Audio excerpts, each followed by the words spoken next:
karena wakil tadi laporan kepada saya bahwa selama mempersiapkan pelantikan ini dari Turba ke cabang-cabang banyak yang belum tahu tentang Ittihaadul Mubalighin.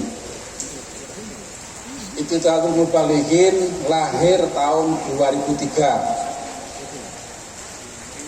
Awalnya semangatnya untuk memberikan wadah santri-santri yang ada di Pondok Pesantren Lirboyo untuk melakukan dakwah yang keluar dari lingkungan Pondok Pesantren Lirboyo yang diawali oleh kegiatan Safari Ramadan.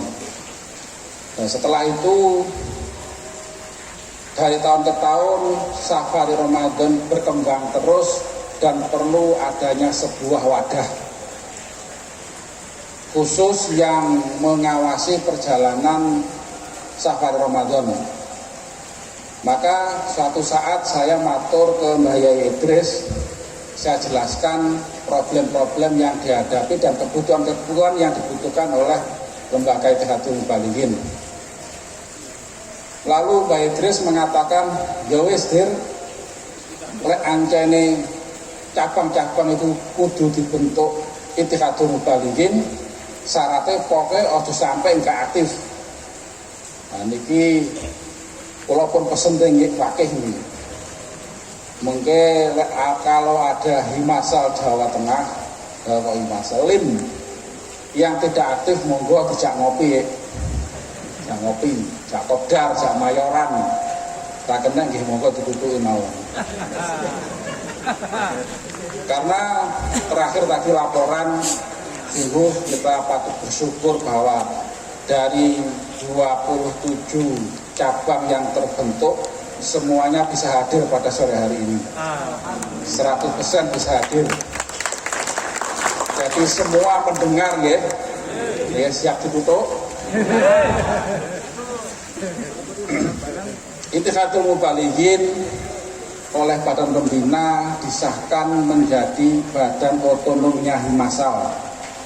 Jadi secara pergerakan Ittihaadul Mubalighin ini terkhusus hanya untuk di bidang dakwah, di bidang pengembangan dakwah ala Ahlussunnah wal Jamaah, sebagaimana yang sering didahulukan Mbah Idris pada saya ketika selesai bulan Ramadan. Saya melaporkan kegiatan-kegiatan Ittihaadul Mubalighin kepada beliau. Beliau selalu mengatakan, aku itu pengen kuwabeh santri Lirboyo lek mulih iso dadi penjaga Ahlussunnah wal Jamaah dadi opo ae. Itu yang sering didahulukan kepada saya. Oleh karena itu saya betul-betul berharap wilayah Ittihaadul Mubalighin Jawa Tengah ini menjadi support daerah-daerah wilayah yang lain. Karena kemarin saya mencoba di Jawa Timur masih mentah terus. Nah, semoga wilayah-wilayah yang lain melihat acara pada sore hari ini bisa termotivasi. Amin.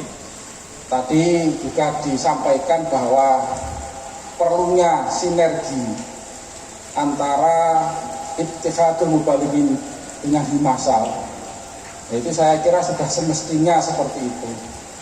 Karena bagaimanapun juga tradisi pondok pesantren itu senioritas dan junioritas itu saling menjaga, nggak boleh menang-menangan.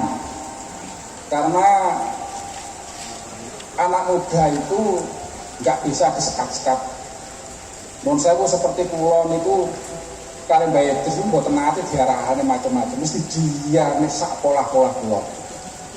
Yang penting dalam setiap pertemuan dengan beliau saya menyampaikan progres-progres yang saya capai, sehingga ketika beliau melihat ada apa-apa dari laporan saya, beliau mengarahkan kepada saya, oh butuh begini. Misalnya dulu waktu Ittihaadul Mubalighin yang di pondok itu mulai merambah mengisi ke dunia sekolahan formal, itu karena waktu ada tawan ke sekolah formal sudah masuk bulan Ramadan.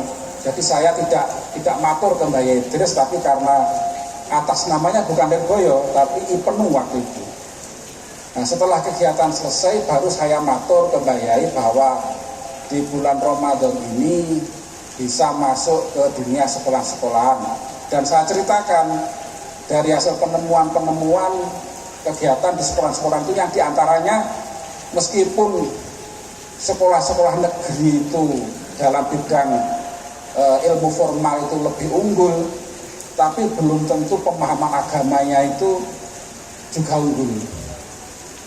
Bahkan di sekolah terfavorit pun di kota Kediri itu tuh ketika diberikan ujian praktek, sebelum diberikan pelajaran suruh praktek dulu tata cara wudhu dan sholat, itu bisa dibilang 60% itu nggak memenuhi syarat rukunnya wudhu maupun syarat rukunnya sholat. Itu saya laporkan kepada Mbah Idris, lalu beliau mengatakan biasiku dari terus nih, sebab bagaimanapun juga birokrasi negara kita ini banyak diisi oleh orang-orang yang jebolan sekolah-sekolah menutui.